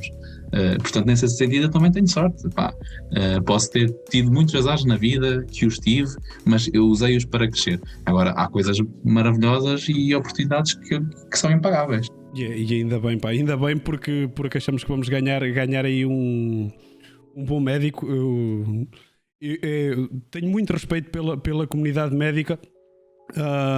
Às vezes há uma ou outra situação de malta que parece que acabou por decidir ir para a medicina por causa das notas e por causa do status, mas que depois tu perdes na empatia e no contacto com a pessoa, e eu acho que no teu caso, claramente vamos ter um médico que, para além do conhecimento, tem a vocação. E isso, é raro. Ou pelo menos mais raro do que o que nós gostávamos que fosse. Pegando também na parte da tua formação e tendo tu tirado um mestrado em, vou tentar dizer outra vez sem me enganar, Ação Humanitária, Cooperação e Desenvolvimento, longe estarias tu de imaginar que talvez um dia isso te pudesse dar em contexto de guerra, que um dia estaria em contexto de guerra. Ou tu já na altura em que tiraste isto, o voluntariado ou estas situações do género já estavam na tua cabeça? Olha, foi a tua primeira experiência como voluntariado ou já no terreno, a nível internacional foi. Ok. A nível internacional foi. Na altura, e o Nuno recorda-se, na altura que eu tirei o mestrado, eu claramente queria ir em missão e tive propostas para ir em missão para os países PALOP durante um ano. Mas na altura descobri que tinha um problema de saúde, um problema que hoje é facilmente controlável e tratável, que chama-se colite ulcerosa, mas eu era dependente de medicação e na altura não estava controlável, e como deves imaginar, ir para países as condições de saúde e o desenvolvimento não são poucas, eu não teria grande margem de manobra e quando nós partimos em missão nós temos de ter uma consciência, nós temos de ter a capacidade de ser essa ajuda, e se eu não cuidar de mim eu não vou ter capacidade de ajudar o outro. Portanto, digamos que quando tirei esse mestrado, tirei no sentido de querer partir em missão, querer ajudar o outro, mas a vida também com este problema de saúde trouxe-me uma coisa e ensinou-me uma coisa espetacular, que é, nós conseguimos com estes problemas perceber que a nossa missão começa dentro de casa. E eu começo dentro de casa, com a minha família, com os meus amigos, na minha comunidade, na minha freguesia, e eu fui fazendo todos estes projetos que nós fomos falando até aqui, dos jovens, eu fui provando a mim próprio e à comunidade e aos outros que é possível fazer-se missão muito perto. E eu acho que a vida foi muito simpática comigo com esta oportunidade que me deu muito recentemente, porque mostrou-me que é preciso saber esperar. E eu se calhar muitas vezes não tive, a minha reação foi de revolta e de não perceber porque é que aquilo me tinha acontecido e eu não tinha usufruído daquilo que foi uma dedicação de 2 anos, porque o mestrado foi de 2 anos com a apresentação de tese, e hoje, com a experiência que eu tive na passada semana, claramente isto tornou-me capaz e fez com que esta experiência fosse útil àqueles que estão a atravessar a fronteira neste momento. É uma daquelas situações em que temos de estar preparados, porque quando surge, tu não tens tempo de te preparar, tu tens de estar preparado para quando surge a oportunidade, e felizmente tu, apesar de teres estes anos de espera e da coisa não ter surgido, quando surgiu tu estavas preparado. Eu lembro-me de estar com o Nuno a jantar sushi, a conversa de agora há bocado, e estávamos a falar de ti e aconteceu a bonita coincidência de, sem termos nada marcado, tu apareceste. Exatamente. Eu acho que ele estava a ouvir atrás de um poste assim, opa, estão a falar de mim. Estou aqui. Não, mas foi impressionante, e é daquelas coincidências que parece que... A vida traz coisas boas, meu. Cada vez mais. Parece mesmo que estás querido, estás a ver? Porque não tens noção, foi.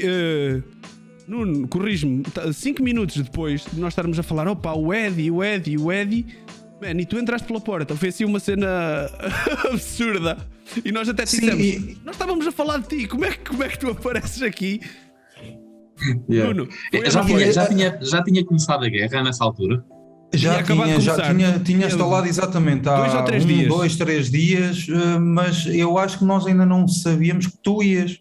Nem ele sabia. Tu tinhas, olha, estou a pensar eu não seriamente sabia que ia, mas eu no dia que rebentou a guerra sabia que queria fazer alguma coisa, mas queria fazer uma coisa com pés e cabeça.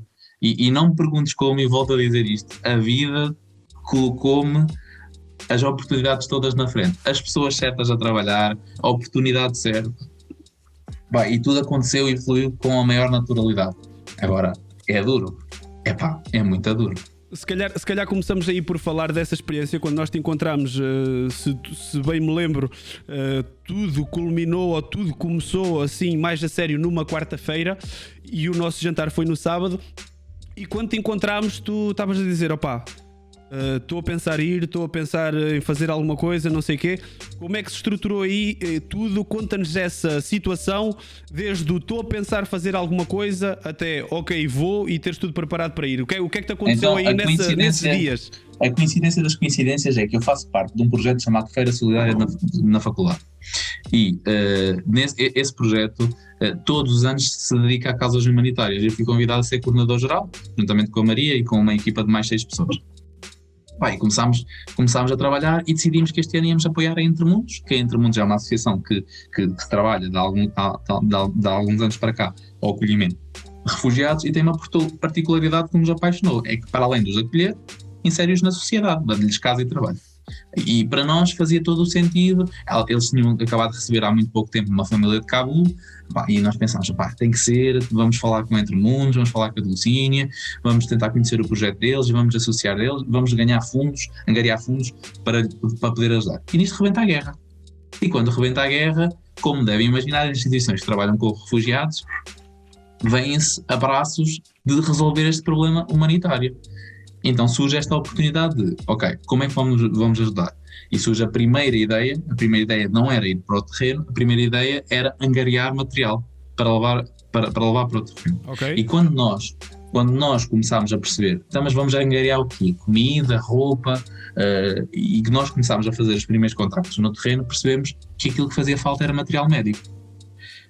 Então começámos a dizer, mas vamos estruturar, vamos fazer aqui uma coisa decente. Se há maneiras de estar, e as pessoas têm que perceber que é muito bonito ir à fronteira com a Ucrânia, até é instagramável, vamos ser francos, é instagramável, as pessoas vão ficar a gostar de nós e vão dizer que nós somos os melhores da nossa aldeia. Pá, não façam isso, não vão para lá, só vão atrapalhar. Há pessoas que chegam lá sem estrutura nenhuma, só trabalham quem está a trabalhar no terreno, e não é essa a ideia. Se quiserem partir em missão, é uma cena digna, é uma experiência que eu aconselho, muda para sempre a minha vida, na medida que é muito duro. Eu daqui a bocado partilho algumas situações com vocês que até já tinha dito que são importantes e que marcam, mas nós temos de ter consciência daquilo que é preciso. E se falta material médico, então vamos angariar material médico. Onde é que ele é preciso? Então vamos levá-lo onde ele é preciso. E levá-lo onde ele é preciso requeria riscos também, porque trabalhar em contexto de guerra não é fácil. Então começamos a angariar trabalhos, depois somos convidados pela Entre Mundos a integrar uma missão humanitária que vai levar esse material ao terreno, e mais que isso, houve donativos para autocarros. Então, nós então pensámos assim, então, mas há autocarro, há material, o material vai nos autocarros, e os autocarros trazem pessoas. Então esses foram os 3 pontos. Angariar material médico, angariámos, só para terem noção, 4 toneladas de material médico, que foram em 2 carrinhas e dois autocarros. Depois disso, trabalhámos uma equipa de voluntários que foram para o terreno, e a ideia dos voluntários era prestar apoio médico e prestar apoio logístico. E este apoio logístico era para quando os autocarros chegassem, as pessoas, já tivéssemos pessoas referenciadas para que essas pessoas pudessem ser repatriadas em Portugal. E neste sentido, o trabalho tinha 3 frentes: a angariação de fundos, o trabalho no terreno e o repatriar pessoas. E tudo isto é uma gestão que começa no dia que a guerra começa.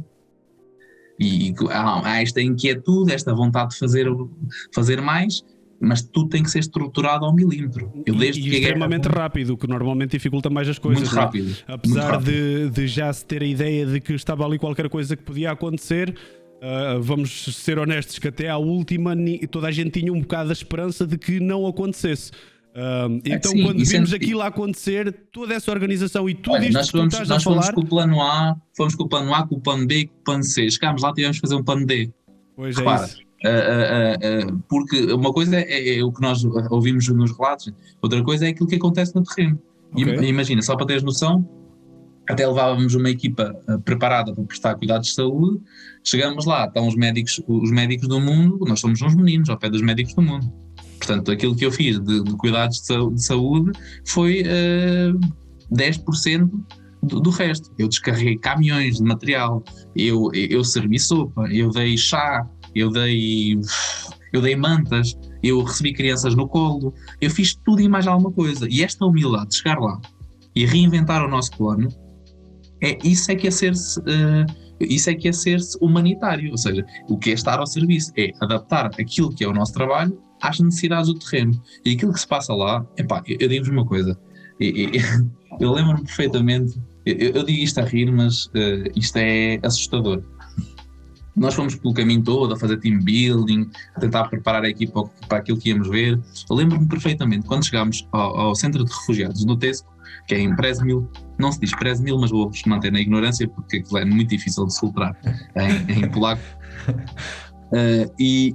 Quando nós chegamos lá, eu lembro-me de ter olhado para os 2 colegas da universidade que iam comigo e disse assim: chegámos. É que chegámos literalmente, cheirava a gente, havia crianças a chorar, havia mulheres desesperadas a gritar, havia idosos exaustos deitados no chão, havia pessoas amontoadas, e eu pensei assim, mas o que é isto em pleno século XXI? O que é isto? Depois, o primeiro impacto, e é uma das imagens que eu vos desafio a ir ver nas minhas redes sociais, não para me seguirem ou para me terem gostos ou o que quer que seja, aquela imagem sem dúvida marca a nossa chegada. Uma criança estava ali a brincar, estávamos a conversar com a família dele, a tentar perceber onde é que ele iria. Eles acabaram por ir para a França, esse não foi das crianças que veio para Portugal. E enquanto a presidente da Associação Entre Mundos falava com a mãe e com a avó daquela criança, o puto chegou-se a nós e começou a brincar. Nós não percebíamos nada do que ele estava a dizer, mas os gestos em si eram muito, muito característicos, percebi muito bem o que ele queria dizer. De repente saca-se do caderninho dele, dos lápis dele, e mostra-me um desenho. Vocês sabem o que era o desenho? Era um carro blindado. Eu pensei, de que idade? De que idade moleque? Tinhas 3, 4 anos. Pesado, Eu pensei, pesado.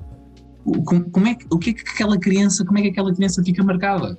E depois dá-te um abraço e está com um sorriso rasgado, tu estás ali, está-te a agradecer que estás ali, e desenhou-te um carro blindado. E eu penso, isto não é normal. Nesse mesmo dia, nós fomos a Médica, fica a 10 km do centro de refugiados, e Médica é mesmo a porta de entrada. É a maior porta de entrada da Europa neste momento. Edi, desculpa, antes só de continuares, deixa-me só fazer-te uma pergunta, porque há uma entrevista que vai sair na edição de amanhã, que nós também entrevistámos um voluntário que foi à fronteira com a Ucrânia para trazer gente para Portugal, e ele dizia que felizmente ele foi dos primeiros portugueses a chegar lá. Portanto, ele ainda não sentia propriamente o que era isto de fugir da guerra, já sentia um bocado, mas o que ele disse, há uma frase que ele disse e que me marcou, que foi, ele viu que havia oferta suficiente para cuidar da quantidade de pessoas que estava a sair. Tinha lá a Unicef, tinha lá... Isso mudou tudo outras... na semana passada. Pois, era exatamente isso que eu te ia perguntar. Mudou tudo na semana passada. Chegas agora mais recentemente, não há mãos a medir. Não há. Isso é... Não há, as coisas não estão controladas na fronteira, ponto final. As pessoas estão a passar aos milhares, às centenas de milhares. Aquilo é uma coisa assustadora. E aquilo é uma porta, aquilo é um portão como as nossas casas onde entramos com o carro, e minuto a minuto estão a entrar constantemente pessoas que vêm a chorar, desesperadas, que quando pisam solo polaco ficam com um alívio tremendo. São pessoas que deixaram tudo.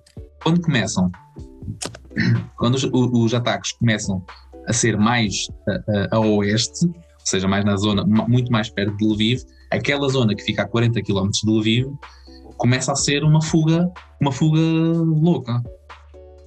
E nós víamos situações de pessoas chegarem ali, o encontro com famílias que já tinham conseguido passar, a gratidão que as pessoas tinham de estar ali. Tu não tens mãos a medir, tu tens que estar atentos, tens que estar a ver, tens que estar. Pronto, tu não dormes, dorme-se pouco, come-se pouco, respira-se pouco, mas todo o gesto que tu fazes, desde que genuíno, faz a diferença na vida daquelas pessoas. Aquelas pessoas deixaram tudo para trás, andaram dias, há pessoas que andaram 3 dias a pé, com filhos ao colo, com uma outra mala, uma malinha, um trolleyzinho, e ainda a empurrar uma cadeira de rodas do idoso qualquer que lá estava em casa. Na quinta-feira chegou-nos o relato da morte de 147 crianças num centro de hóquei. Morreram com frio, estavam 9 graus negativos, percebes? E uma das imagens que eu partilhei nas minhas redes sociais foi-me tirada, e eu até hoje, naquela imagem eu coloquei um filtrozinho para que não se percebesse, para que as pessoas, para que a minha família e os meus amigos não ficassem preocupados, mas naquela imagem eu estava a chorar.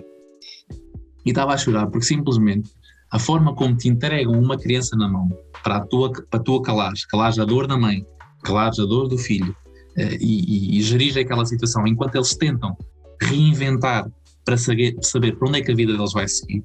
Naquela situação foi para Portugal, para o Algarve, aquela família em específico daquela criança que eu estou ao colo, estão no Algarve neste momento, chegaram ontem.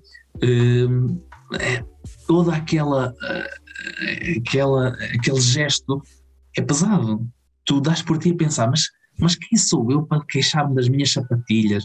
Mas quem sou eu para desvalorizar o que quer que seja? Se quando eu tenho casa, trabalho, amigos, pá, é indescritível. Eu não consigo dizer-vos, neste momento, eu tive um claro convite para lá ficar numa coordenação de uma equipa portuguesa. Falta-me o vinho, Nuno, agora. E Nós podemos entreter aqui um bocadinho se tu quiseres ir lá buscar, estás à vontade. Não, deixa de É a parte boa da Twitch. Fazer inveja. E então eu lembro-me de pensar, eu quero ficar, eu quero mesmo muito ficar, e o meu coração ficou lá, porque lá eu era preciso. Lá aquilo é preciso. Neste momento o que falta em médica e o que falta em Presmil, médica à fronteira, Presmil, centro de refugiados, falta coordenação. Falta alguém, desculpem-me a expressão, mas isto também é para a malta jovem, falta alguém que tenha tomates para assumir o que está a passar. E perceber que aquilo não são um conjunto de pessoas que vão para lá encher o ego e aparecer na televisão, porque até vos digo, epá, é giro nós darmos uma entrevista para a televisão, mas depois atrapalha, a malta fica ali a filmar o que estamos a fazer e o trabalho ali, epá, eu adoro, conheci jornalistas incríveis, atenção, conheci jornalistas incríveis, mas não é para isso que nós vamos, não vamos para lá para dizer que a nossa instituição é boa, melhor que a outra, não. Ou tu assumes que o trabalho com os outros é muito mais potenciado e fazes um trabalho humanitário, ou não vais lá fazer nada. E pá, eu acho que a grande lição que nós levamos ali é a capacidade de te reinventar. E eu venho claramente, e estes dias, epá, Pois é, algum dia tinha de acontecer, não é? Aqui houve uma falha técnica, o OBS mandou tudo abaixo. Assim que nós conseguimos ligar tudo, retomamos. Vamos continuar. Está tudo. Maltinha, estão-nos a ouvir aí? Deem-nos um sinal no chat, por favor, que nós perdemos aqui um bocado, se nos estão a ver, se está tudo ok. É a primeira vez que isto nos acontece. Impec, sim, okay. O pessoal está a dizer que sim. Pá, estou, mas também não é grave isto. Acontece, vamos nos reinventar. Olha, isto não é claramente... É fácil, maltinha. Aquele pedido que eu vos fiz no início, se calhar vou aproveitar aqui. Desculpa estar-te a interromper, Eddie. Vou aproveitar aqui para agradecer à malta toda que foi chegando: Marta Souza, João Lourenço, Rafa Cruz, Jéssica Fernandes, malta toda que chegou hoje. Malta toda que chegou hoje, muito obrigado. Vamos só pedir aquilo que pedimos no início. Nós estávamos com mais de 30 pessoas online. Acabou por cair, está fora do nosso controle. São coisitas que podem acontecer quando se está em direto. Já percebemos que já nos estão a ver e isso já é bom sinal. Ia só pedir a mesma coisa que pedi no início, que é darem host para pelo menos chegar a mais pessoas e isto poder voltar mais ou menos às pessoas que já estavam a ver. E para isso basta carregarem aí no vosso botãozinho de partilhar. Ok, já temos 20 e tal pessoas a recuperar. Carregarem aí no botãozinho de partilhar e meter alojar este canal ou alojar canal. Eu não sei ao certo o que é que tem escrito, mas é qualquer coisa do género. Se tiver em inglês, host this channel, que basicamente envia-nos e envia a toda a malta que tem interesse por este tipo de assuntos e podcasts a ver. Marilu, muito obrigado. Espero estar a dizer o teu nome bem. 516, muito obrigado pelo follow. Maltinha que for chegando, alojar Bruno Mestres. Basta ir, deixa-me só ver aqui a malta que já está a chegar. Isa Mónica, Isa, como é que é? Muito obrigado pelo host. João, Keus. Pronto, está a recuperar. Perdemos um bocadinho, malta, desculpem lá, não controlamos isto. Se voltar a cair eu dou RR ao PC, dou reset ao PC. Nós fizemos aqui um regresso rápido para tentar malta, não perder a fiameada. Nada acontece por acaso. Aqui, deixa-me fazer-te aqui esta costura. Isto é o que acontece no terreno. Tu tens tudo planeado para correr bem e tu tens que inventar mil e um esquemas para que a malta que o trabalho seja concreto. E eu volto a dizer, tipo, estávamos a dizer isto, que eu estávamos a dizer que este regressar à vida normal é duro, dói tanto, meu. E dói porque tu ficas fora de contexto. É como se metade de ti ficou lá e depois tu queres continuar a ajudar onde és preciso, mas na realidade tu tens que assumir a vida que já tinhas, tens que assumir aquilo que eram as tuas responsabilidades, aquilo que é, pá, eu acabei de falar há pouco que deixei uma vida confortável para fazer um sacrifício que era ser médico e de repente ia voltar a reinventar-me novamente, fazer aqui adiar, mas eu posso-vos dizer que há férias da Páscoa e eu já me estou a tentar sondar de que forma isto pode continuar a existir. Isto tudo para dizer que aqueles dias marcam mesmo as mulheres, as crianças, os abraços que correm para ti, tipo, sem tu pedires, toda aquela forma como as pessoas só estão à procura de uma casa, só estão a fugir. Deve ser uma sensação muito complicada, pá, tu teres que escolher entre a tristeza de estares a deixar tudo para trás, como aquelas famílias que deixam uma vida e deixam tudo para trás, e ao mesmo tempo tem ali um momento de alegria que é finalmente estão num terreno em que eles consideram seguros. E eu acredito que uma grande parte do trabalho seja a gestão das emoções. Você geriria as emoções, tanto as vossas, mas principalmente aquelas pessoas que estão a chegar. Fala-nos um bocadinho disso. Principalmente considerando que há ali uma barreira linguística, o inglês safava, nem sempre. Como é que vocês faziam essa gestão? Como é que... Olha, o teu inglês pode ser muito bom, mas a realidade, sendo franco, tanto os polacos como os ucranianos não dominam o inglês. Portanto, tínhamos muita sorte de haver pessoas ucranianos que estavam instalados em Portugal. Nós trabalhámos diretamente com o luso-ucraniano que nos ia fazendo as traduções, mas olhem, a linguagem humana é muito simples. Isto é a prova. Havia situações em que as pessoas estão a falar para ti uma língua diferente e tu estás a perceber o que elas estão a dizer. E depois vem o tradutor confirmar-te que aquilo que tu tinhas pensado que estava a acontecer era aquilo que ele tinha dito. E tu pensas assim, pá, isto é o olhar, é a intensidade. Olha, a imagem que me fica marcada foi de um senhor idoso que ele estava a apontar para as pernas e a dizer que estava cansado e que lhe doía e que mostrou as pernas inchadas.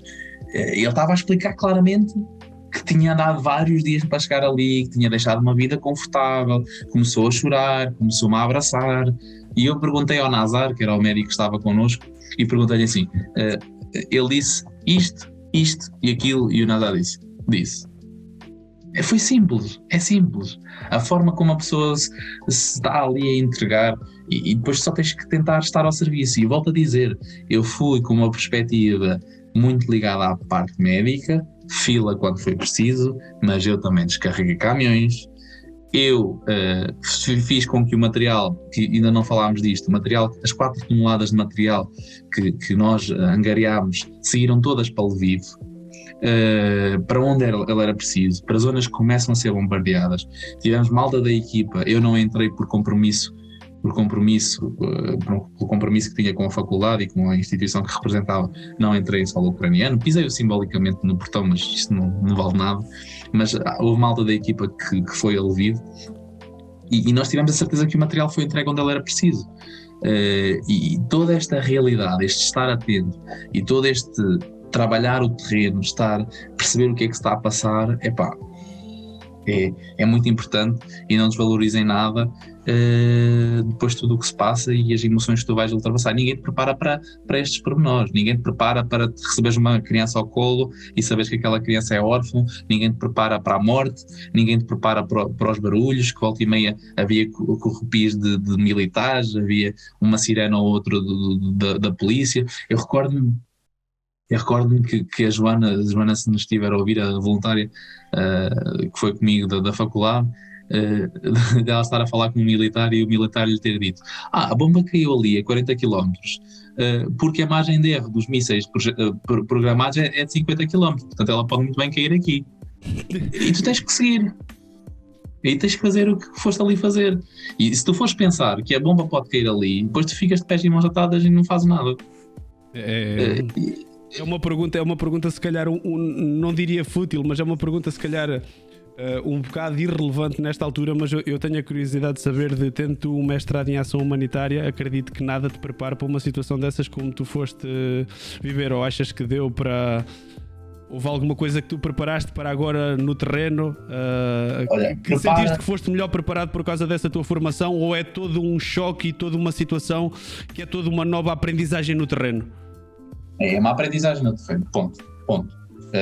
És preparado, fazes uma organização melhor, e volto a dizer às pessoas, é muito giro ir ajudar, é muito giro pensar, mas falem com as organizações que trabalham no terreno, porque senão só lá vão atrapalhar, e as coisas têm que ser feitas com pés em cabeça, mas nada nos prepara para a dor do que é ver a humanidade destruída. A humanidade está destruída. Tipo, em pleno século XXI, há pessoas a deixar tudo para trás, a fugir do seu país, para procurar terreno seguro e encontrar paz. Parece que não faz sentido, não é? Nós saímos de uma pandemia, eu recordo-me que saímos de uma pandemia e que eu dizia assim, depois da pandemia nada pode acontecer, e agora aparece uma guerra. Não é? E nós dizemos assim, em século XXI a nossa geração já passou por imenso. Passou por uma pandemia, passou por uma guerra. Se isto não nos torna mais humanos, então não estamos aqui a fazer nada. Se isto não nos chama a atenção, não estamos aqui a fazer nada. Eu tenho que acreditar nisto, porque senão é a única razão pela qual eu todos os dias me acordo. É acreditar que isto vai acabar. É uma situação, e é algo que nós já ouvimos falar desde o início da primeira vez que ficámos todos em casa em março de 2020. 2020, que poderia ser custa dizer o bom da situação poderia ser esse crescimento e essa evolução da humanidade. Agora esta situação ainda veio agravar um bocado mais isso. Não sabemos se irá acontecer ou não. Já deu para perceber que foi uma situação extremamente intensa para ti, com uma data de situações, e eu sei que tu havia aí 2 ou 3 episódios que te marcaram e que tu vais levar para a tua vida, que estávamos a falar, apesar de tu não nos teres contado. Falaste que houve situações que te marcaram. Já percebemos essa da criança que tu recebeste no início, que tinha desenhado o tanque, mesmo a situação do idoso.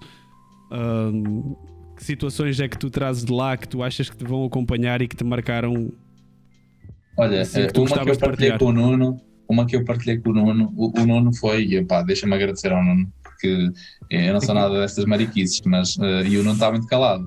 O Nuno, desculpa lá, o Nuno está muito calado. Estou a ouvir. Mas o Nuno foi, sem dúvida nenhuma, o pilar da minha missão. Nós temos todos de ter um pilar, e o Nuno, por coincidência, digamos assim, não foi por mais nada, o Nuno foi a pessoa com quem eu ia partilhar do que se ia passando, e eu partilhei com o Nuno tudo o que estava a passar, de bom e de menos bom, e foi por mero acaso, calhou na conversa de fazermos esta coisa de uma imagem que me marca, o que é que aquilo me passa, e ele acaba por ser preponderante em toda a missão, porque é a pessoa com a qual eu vou desabafando e é o meu suporte cá. Claro que nós ligamos à família para despreocupar, tudo isso. Agora, uma coisa que eu partilhei com o Nuno foi o pianista, que vocês com certeza já viram as fotos, não sei o quê. Esse pianista é um alemão que está ali e garante que fica ali até a guerra acabar. E aquilo pode demorar muito tempo. E tens um pequenino pedaço de humanidade. Percebes? Se precisares de acreditar. Ajudar à sua escala, à sua maneira, da maneira que melhor sabe. Se calhar diferente de um médico ou de alguém que vai, mas provavelmente o bocadinho de alegria que ele transmite às pessoas. Toda a ajuda ali é única. Tipo, a Joana, um dos dias, uma colega minha estudante de medicina, e o Rodrigo andou ali um dia que andava a distribuir brinquedos e as crianças ficavam. Decidimos que aquele sorriso era impagável. E depois é engraçado, sem graça nenhuma, desculpem dizer isto, que é, as mulheres fizeram-se fortes até à fronteira, as crianças choram de frio, choram de medo, choram de tudo, chegam à fronteira, recebem um brinquedo, riem, sorriem, e as mulheres choram, invertem-se os papéis. Se calhar aquela descarregada adrenalina, aquele final... E o Rodrigo nos últimos dias andou a distribuir brinquedos, a Joana andou a dobrar roupa, porque estava muito frio, menos 9 graus negativos, é muito frio. é muito frio. E com muitas pessoas na rua com essa temperatura. Sim, muitas pessoas na rua, e todas as pequenas coisas que vão acontecendo são mesmo, tu pensas, é mesmo, havia lá um rapaz que eu só ouvia distribuir chocolate quente os dias todos que lá estive. Mas aquilo era mesmo importante, aquilo que ele fazia era mesmo importante. Houve dias que eu só fui a correr para a estação de comboios, porque na estação de comboios estava caótico, e depois tínhamos que levar da estação de comboios para o centro de refugiados, depois do centro de refugiados tínhamos que alocar aos autocarros, mas depois ao mesmo tempo tínhamos que estar na fronteira. Ou seja, tudo isto, eu fiz quilómetros e quilómetros em pleno sol polaco.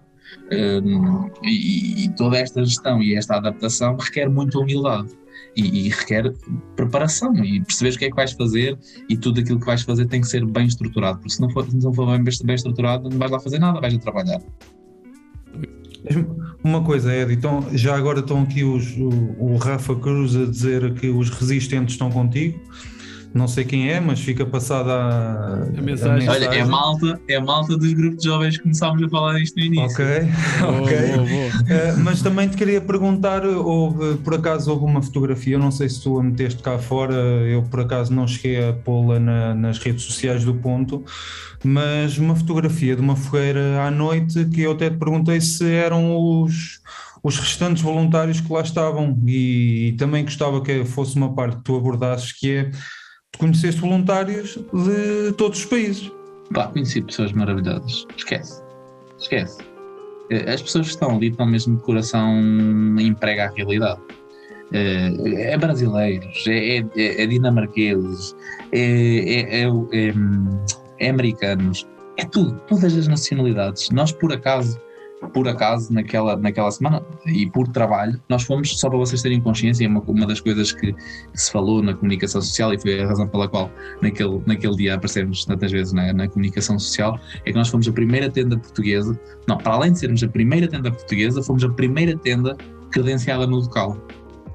Porque, como assim? Ou seja, numa altura, já explico, numa altura em que se começa a falar de tráfico humano, e que se começa a falar de determinadas coisas, nós temos que ter consciência de quem está no terreno, e temos que credenciar voluntários, temos que credenciar tendas, e temos que regulamentar tudo o que está. E é por isso que surge este convite de se ficar no terreno alguém a coordenar este trabalho de organização entre instituições.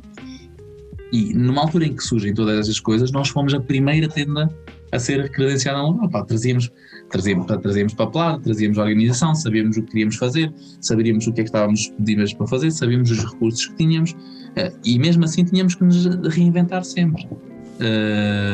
E nesse sentido, indo à pergunta do Nuno, depois tu chegas ali a conhecer pessoas que estão ali de corpo e alma, que estão ali para te abraçar.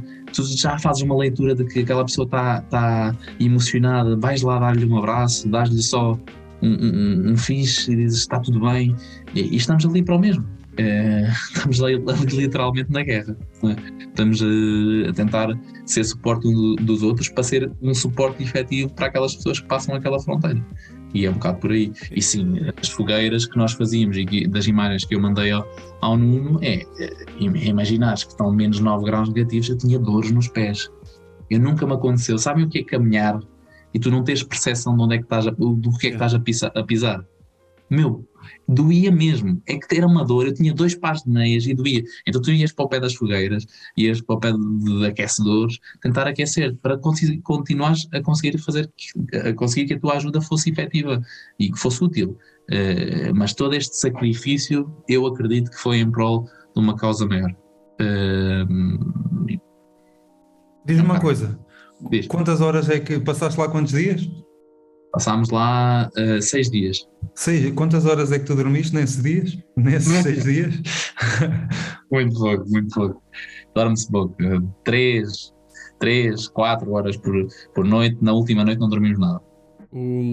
Tu a veres essa situação toda a adensar-se e as pessoas agora a surgirem numa massa de pessoas maior. Tu estás a ver a organização a organizar-se, passando a redundância, a organização a organizar-se de forma a estar preparada para isso, ou tu achas que vai complicar crítico agora? Desculpe-me, eu vou ser muito crítico. Politicamente ninguém está a ter tomates para tomar decisões certas no momento certo. E eu tenho que valorizar o trabalho que os polacos estão a fazer, mas esta questão de termos uma organização que gera as organizações, gerir o trabalho que se faz no terreno, gerir os donativos que são enviados, gerir tudo aquilo, não há ninguém que tenha a iniciativa, quando temos recursos e os governos têm esses recursos, falamos que estamos numa União Europeia, não se gera os recursos que tens. Temos instituições formidáveis, como a Amnistia Internacional, como a Unicef, como os Médicos do Mundo, temos 1001 organizações que estão no terreno a trabalhar, falta-te uma organização que coordene o trabalho das organizações. É imaginarmos uma empresa que não tem um chefe e cada um faz o que lhe apetece. E as coisas acontecem porque no contexto que estão, tudo o que acontece é uma mais-valia, mas para resolver isto e para que tudo seja muito mais efetivo, é preciso que alguém tenha tomates de assumir as rédeas. E não me parece que haja vontade política e há medo, sinceramente, disto, pelo jogo de que se acerta na NATO e se a NATO intervém, começa a Terceira Guerra Mundial, depois há políticos que a nível geográfico estão colocados numa situação vulnerável porque se perdem energia, perdem rentabilidade, perdem economia.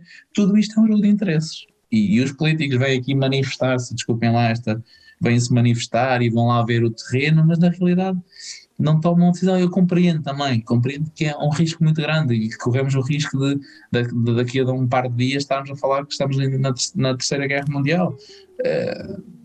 Agora, efetivamente, nós temos que lutar pelo bem daquelas pessoas, porque há pessoas, efetivamente, a passar muita privação, muita dificuldade, a deixar tudo para trás e tu ficas assim, mas isto é possível? É uma situação que joga aqui com vários fatores que é extremamente complicada, mas que parece um bocado isso, não é? Parece um bocado que há aqui uma inatividade de quem poderia fazer alguma coisa perante o sofrimento daquelas pessoas que já estão a passar, não é poderão passar, já estão a passar por aquilo na pele, e parece que está aqui aquele meio termo de ninguém estar a fazer nada. Mas eu acredito, e a minha opinião vai muito ao encontro da tua.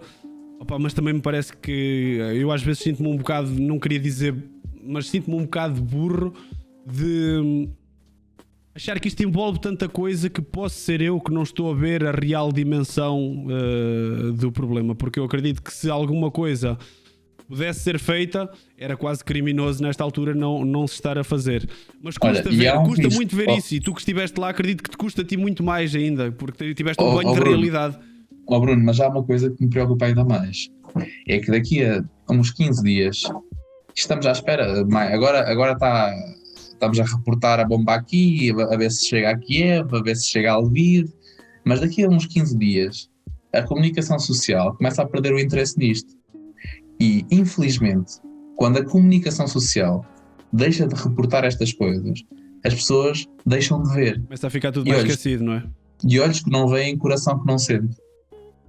E eu temo muito pela vida daquelas pessoas, porque depois vai deixar de ser moda, vai deixar de ser instagramável, vai deixar de ser falado e vai-se deixar de ajudar um povo que realmente está a precisar. Aquelas pessoas não passam a fronteira com vontade de não regressar. As pessoas querem regressar à Ucrânia. Agora, querem regressar quando houver paz. E essa paz está longe de estar à vista. É um sentimento triste, mas percebo o que estás a dizer. E nestes momentos é quase... É quase tão bom, se calhar não é a palavra mais indicada para aqui, mas até custa um bocado saber por onde ir e por onde fazer as questões, no sentido que tu conversas bem e quase que estamos aqui só a ouvir, e é o que dá vontade de fazer, pá, porque nós vamos vendo o que a comunicação social vai passando. Nós estamos longe de ser comunicação social. Nós, quer dizer, o Nuno é. Mas nós não estamos a fazer esse trabalho. Estamos aqui, trouxemos-te para ter essa conversa e efetivamente para ouvir esse lado de alguém que esteve lá. E tu achas que a imagem que está a ser passada é muito diferente da imagem que se está a passar lá? Há malta que diz que há mais sensacionalismo por ser na Europa. Tu que estiveste lá, não, aquilo está mesmo crítico, já percebemos que sim. Tu consegues fazer aqui um paralelo entre a imagem que está a ser passada e o que efetivamente está a acontecer no terreno? Ou... Então eu vou chocar. É pior do que o que passa. Ok. É bem pior do que o que passa. É muito pior. É que uma coisa é tu passares 5 segundos do que está a passar. E o Nuno sabe, o jornalista tem uma hipótese de um take. E naquele take tem que gravar. E naquele take está a passar. Se naquele take ele não apanha eu recordo uma imagem viral, e digo-vos que a Margarida, da jornalista da CNN, é genial, digo já, de quando é para falar bem. Ela tem um vídeo em que ela está a fazer um direto. E ela, apesar do azar, tem a sorte de uma criança a abraçar. Em pleno direto, e a criança vai abraçá-la. Tudo aquilo foi num take e não foi preparado. Ou seja, a realidade acontece 24 horas sobre 24 horas. E é pior, é bem pior. E eu imaginei uma coisa, e eu tenho amigos meus que dizem assim: epá, eu só acreditava lá em vendo. E a verdade é que a gente só vende é que acredita que aquilo se está a passar. Porque parece um filme. Parece que alguém inventou que uma história está a passar. Mas é o que é. É triste, as bombas acontecem, as bombas rebentam, as pessoas passam desidratadas, as pessoas passam descompensadas na saúde, as pessoas passam a chorar, as crianças estão aterrorizadas, as crianças desenham-te um autotanque. Não, uma criança que dá um desenho de um autotanque aos 3, 4 anos aos 3, 4 anos, e depois é isto, é que a guerra não termina aqui, mesmo que se faça paz. Aquela criança, quando tiver 16, 18 anos, que vai estar a construir a sua personalidade, se eu for egoísta ao ponto de não perceber que aquele evento que aconteceu na vida daquela pessoa, aquela pessoa é bem propensa a desenvolver problemas psiquiátricos e a não conseguir integrar-se na sociedade.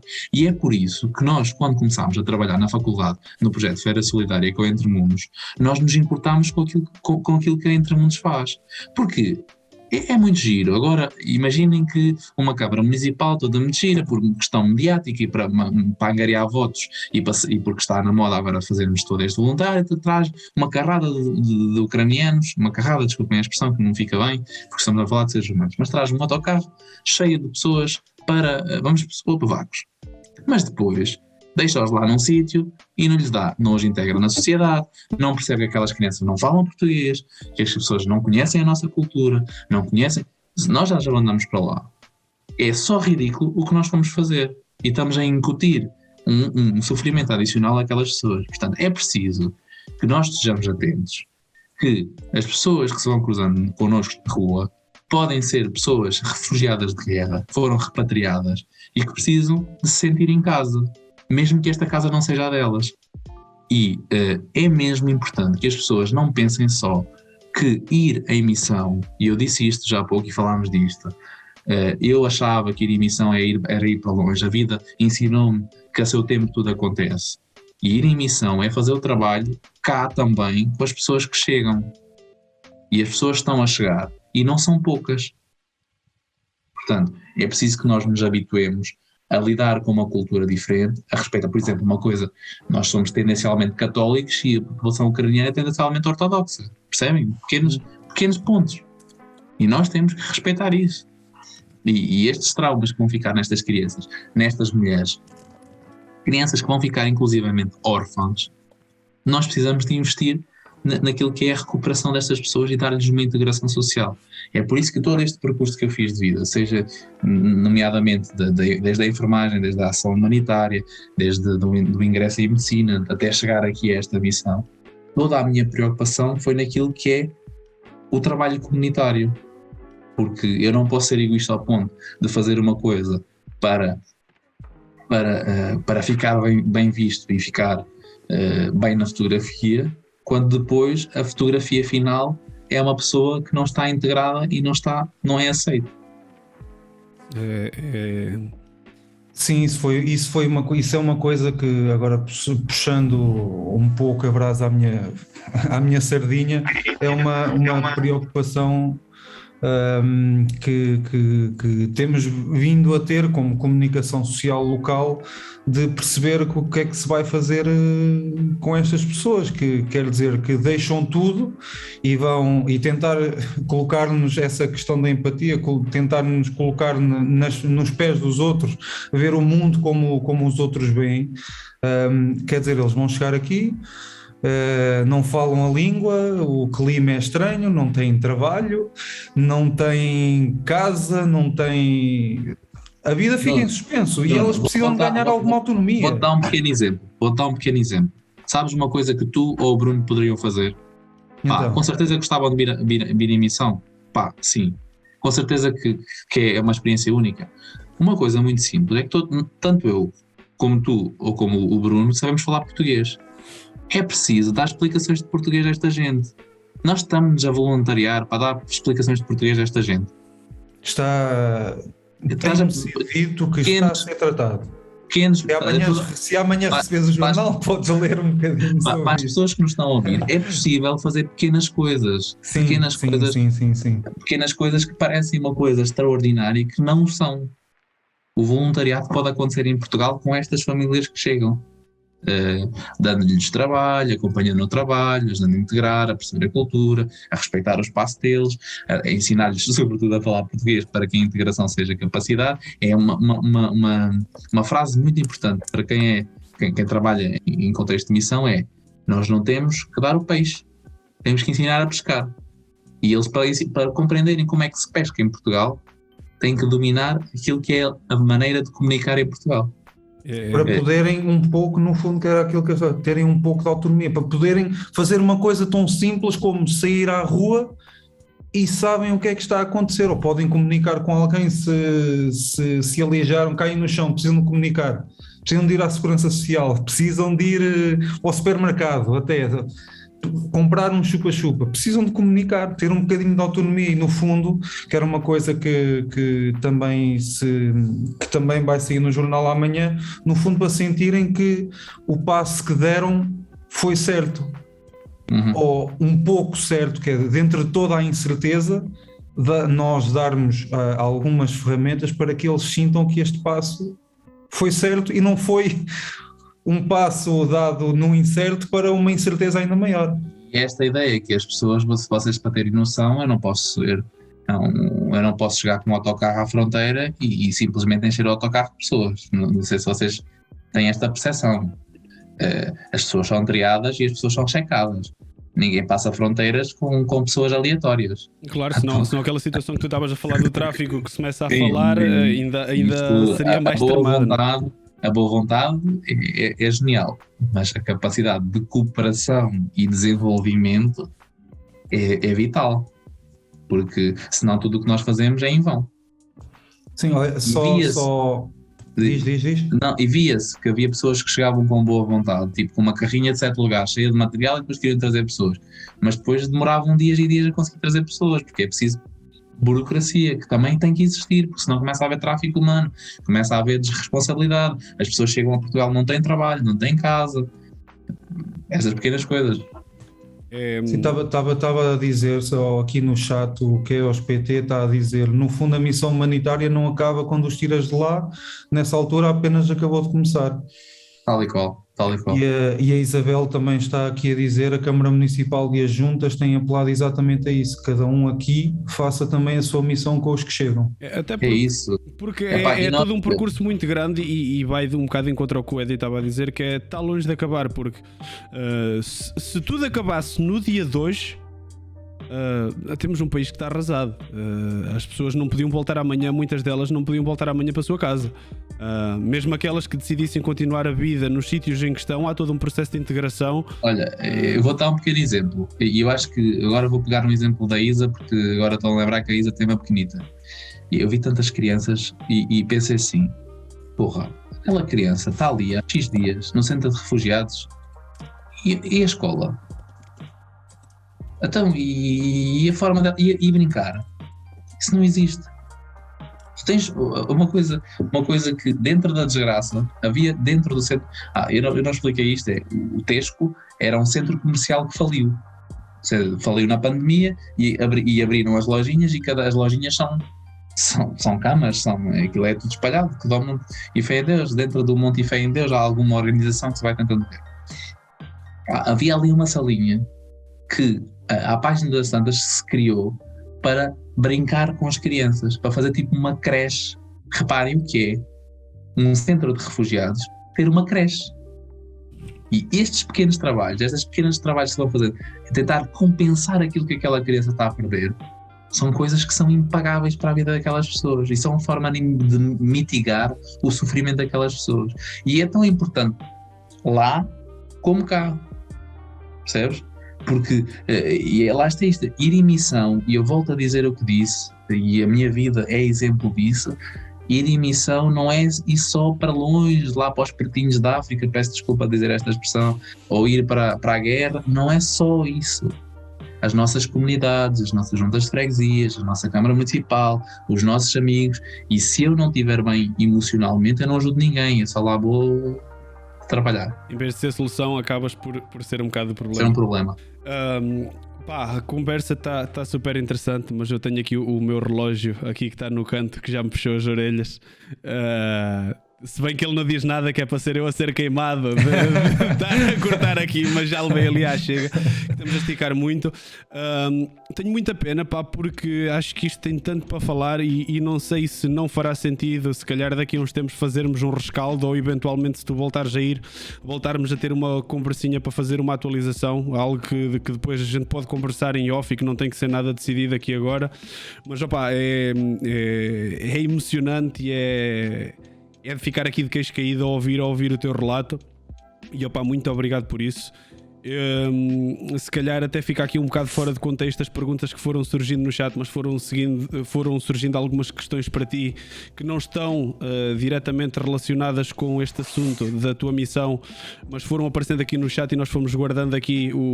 Tu foste apontando, Nuno, tinhas a Isa, tinhas o Keos. Só então eu lanço assim muito rapidamente, só perguntar disso, já tens que responder muito rápido, que já vamos... Vou ser metade. Estava a Isa a perguntar se já tens alguma especialidade que queres seguir.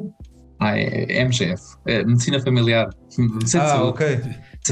Geral e familiar. Quanto mais perto da comunidade, tu é que estás bem. Tu queres estar no meio da malta.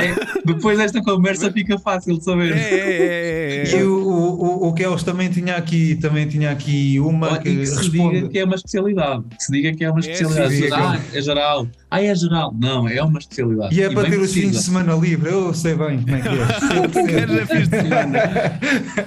A outra pergunta, que era do Keos, que estava relacionada com aquilo que tu dizias, de te sentires um pouco limitado quando eras enfermeiro, mas já sabias, não podias prescrever, e ele pergunta aqui que estás numa espécie de período transitório. Eu estou a resumir a pergunta, por isso é que não estou a ler. Tu estás numa espécie de período transitório e já sabes um pouco qual é que é a resposta, ou o que é que aquele doente precisa.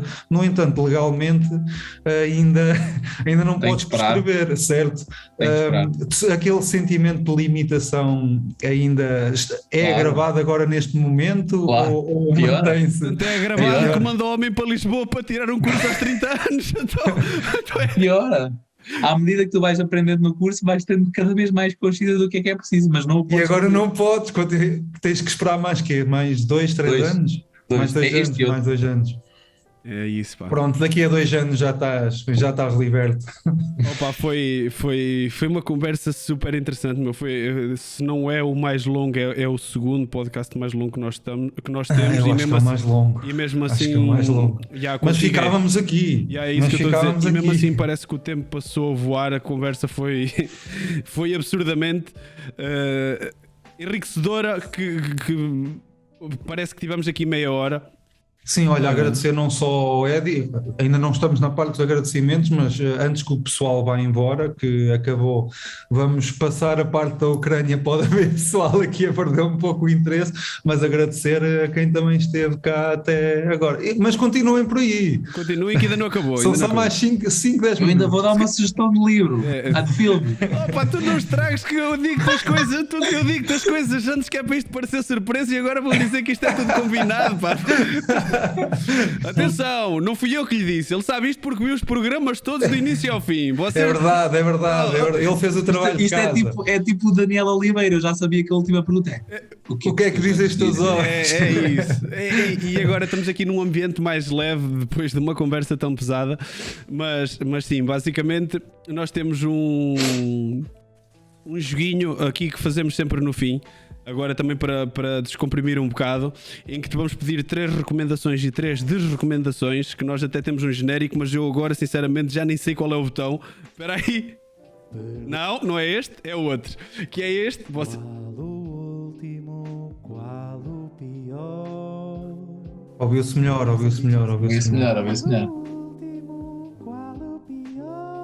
Vou ter que acertar os volumes disto, Grande definitivamente. Samu. O nosso Samu que nos fez aqui o nosso genérico é o qual o último, qual o pior.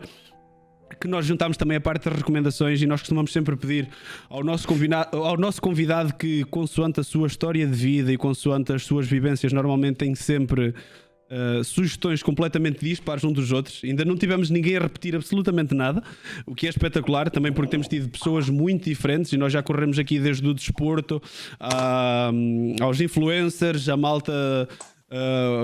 À música, à universidade, à engenharia, jogadores de póquer, isto já rodou um bocadinho tudo e é o que nos dá a riqueza deste tipo de situação. O Nuninho já cá variedade. veio. O Nuninho já cá veio.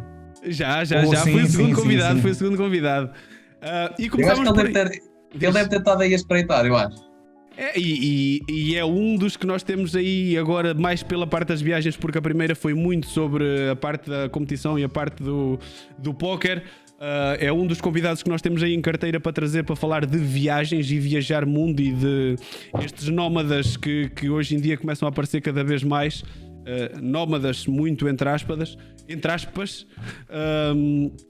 E é agora a parte em que eu te peço 3 sugestões: um filme ou série, uma música e um livro. Recomendações. O que é que anda aí de música? O que é que costuma andar aí no teu rádio ou nos teus fones? Epá, eu ando numa fase de... Eu ouço tudo, estou sempre muito genuíno. Música é difícil, mas ando numa fase de ouvir muito música brasileira, nomeadamente Elis Regina. Não sei se conhecem, mas aconselho.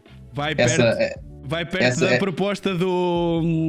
Quem é que disse isto? Foi a Michelle ou foi a Duda? Foi uma das duas. É a primeira vez que temos aqui qualquer coisa assim mais próximo, mas bom. Ok. Então... Queres agora o quê? É igual, livro. O que é que tu andas Livro. a ler? O que é que andas na tua mesa de cabeceira? Eu ando a ler esse ainda não acabei. O corpo humano. O corpo... A saída... Sem ser eu os acho que técnicos, não consideras Acho que os técnicos. chama-se A Saída do Armário de qualquer coisa Bimbi. O gajo chama-se Bimbi. Mas não era desse que eu queria falar. O que mais marcou foi Soad Queimada Viva. Aconselho vivamente a ler. É qual é que é o nome? Soad Queimada Viva. É um relato autobiográfico de uma mulher que foi queimada viva por ter tido uma relação sexual antes do casamento. É Não sei muito porque a história é familiar, pá. Eu acho que já ouvi falar disso. Esse filme, eu gosto muito de livros baseados em histórias verídicas. E agora, filme ou série? O que é que andei na tua Netflix ou... Epá, há um filme que eu já vi dezenas de vezes. É o único que eu já consegui ver dezenas de vezes. Não sei se alguém vai acreditar ou já viu, mas é Favores em Cadeia. Não? Vale a pena, não é? Nunca é a viste minha o Favor maneira Sem de... Cadeia? O nome em inglês, consegues dizer? Paid Forward. Acho Ver, eu. pá, mas acho que não, acho que estou em falha aqui. Epá, esse Favores em Cadeia, É pesquisem. isso, é qualquer coisa paid forward. Acho que é... Epá, o filme é genial, é um puto que cria um sistema na aula de Sociologia de ajudar o outro e o filme é genial. A Corrente do Bem. A Corrente do Bem é em brasileiro, Favores em Cadeia. Paid forward, exatamente, paid forward. Aparece o Bon Jovi e tudo ali a fazer o papel. Se calhar já vi, não me recordo. Não, é um filme muito interessante. E agora então passamos para a parte do qual o último, qual o pior, que é as recomendações. O que é que tu no teu Spotify ou nos teus fones tu não toleras, não consegues ouvir? Já tiveste aí a resposta do eu ouço um pouco de tudo, que já nos deixa aqui um pouco de pé atrás, que vai ser difícil. É porque eu dependo do mood, percebes? Pá, eu vou dizer aqui este só porque me lembrei, mas eu na realidade vou ser um bocadinho mesmo tudo. Lembra-me aqui do Zé Cabra. Ok, ok. Mas Mas realidade. numa boa festa da aldeia, com o grupo certo e com o ambiente certo, se Exato, calhar também vai. Quantos de nós não temos festa da festa, saudade da festa do Calvão? Não é? É verdade. Confere. Portanto, mas pronto, lembrei-me só porque sim.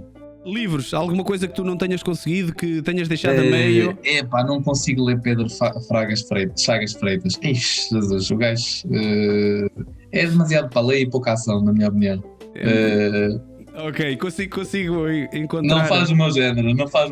Não, a malta está aqui e vocês se calhar não vão ter empatia por esta situação, mas a malta do chat está aqui a entrar toda ao delírio com a situação do Zé Cabra, porque são lágrimas. Nós temos uma rubricazinha aqui no canal em que é assim, eu sou um jogador de FIFA mediano. Mediano, para não dizer mal, que eles já vão dizer todos que eu sou muito fraco. Obrigado. E então nós temos uma rubrica aqui, começamos todos os dias com um jogo de FIFA em que a malta basicamente contribui para o canal para meter músicas horríveis para me desconcentrar, para eu ser ainda pior. E então digamos que o Zé Cabra tem história aqui no canal, que há muita gente que paga para passar o Zé Cabra. Não, músicas horríveis para enquadrar bem com a forma como tu jogas. Puto, não vou fazer comentários porque eu já joguei contigo e tu ainda és pior. Péssimo. Continuação. Pedro Chagas Freitas, ok, não. Agora, filmes ou séries, uma coisa que tu não tenhas conseguido acabar, que tenhas deixado a meio ou que viste e opa, isto não. É pá, olha, agora eu por norma sou muito criterioso nas escolhas e quando vejo acabo. Mas lembro-me que adorei a primeira temporada de Prison Break e não consegui ver a segunda porque achei que aquilo piorou, tipo assim, foi um declínio assim. Ok, a segunda ainda fui. Depois... Eu já não deu mais. Eu consegui ir à segunda. Mas pronto, lembrei-me só dessa, porque na realidade eu sou muito criterioso quando escolho, não perco tempo do meu tempo precioso. Uma pessoa que não tem muito tempo precisa de escolher bem. Aquele tem de ser bom. Yeah. Grande Eddie, pá, muito obrigado por teres aceito. Como eu te disse há bocadinho, passou num tirinho. Malta que está aí, aquele corte que nós tivemos a meio, opá, completamente alheio a nós, conseguimos dar bem a volta e voltar aqui. Sabemos que se perderam algumas pessoas pelo caminho. Essa parte vai ser cortada e editada e a conversa vai sair direitinha nas plataformas de podcasts, na plataforma no YouTube. Depois nós partilhamos isso tudo novamente para quem não conseguiu ver poder voltar a ver. Agora neste momento resta-me agradecer ao Nuno por ter estado aqui, mas acima de tudo ao Eddie por ter aceito o convite, ainda mais nesta situação, cansado e depois de já 2 dias de aulas e com vontade de agarrar no avião ou no autocarro e voltar para lá. Provavelmente, dependendo dos desenvolvimentos disto, se calhar voltamos a estar chateado aqui uns tempos para uma segunda conversa. Agradecer também à malta toda do chat. Tivemos um chat muito participativo hoje. Tivemos sempre acima das 30 pessoas em direto. Muita gente a participar no chat, muita gente a contribuir, a fazer perguntas. Vocês também fazem parte deste projeto e vocês dão outra vida a este projeto. Resta-me agradecer. Maltinha que está por aí, hoje não vai haver jogos, não vai haver RP. Estamos aí de volta amanhã. Quinta-feira temos um outro podcast, agora a versão mais aí para os amantes de GTA, com um dos melhores roleplayers a nível nacional, que vai ser o Mad God, o convidado. Também é outro público, é outro tipo de programa, mas que também vai ter aí muita gente a assistir, de certeza. Só me resta agradecer. Maltinha, vou terminar a emissão. Entretanto, quando acabar, já falamos aí um bocadinho por chamada. Marcamos café no fim de semana, vou a Vagos, não é? Marcamos por café no fim de semana. Pode ser uma hipótese. Maltinha, vou-vos enviar agora não saiam daí, vou-vos enviar agora para uma das minhas streamers favoritas, que é muito raro eu apanhá-la em stream, porque ela costuma acabar sempre primeiro que eu, que é a Beat Sources. Onde é que ela está? Beat, está aqui. A Beat Sources é uma designer, ela é incrível. A maior parte, os emotes e todos os desenhos e bonequinhos que vocês podem usar aqui no canal foi tudo feito por ela. Ela é a designer aqui do canal. Mas acima de tudo, ela é uma roleplayer incrível, que tem uma criatividade para fazer histórias que é assim uma cena de outro mundo. Vamos até à Beat, vão lá e digam que vão daqui. Espera aí, o que é que se passou? Já passaste? Como assim? E pronto. Maltinha, tchauzinho, até amanhã e fui.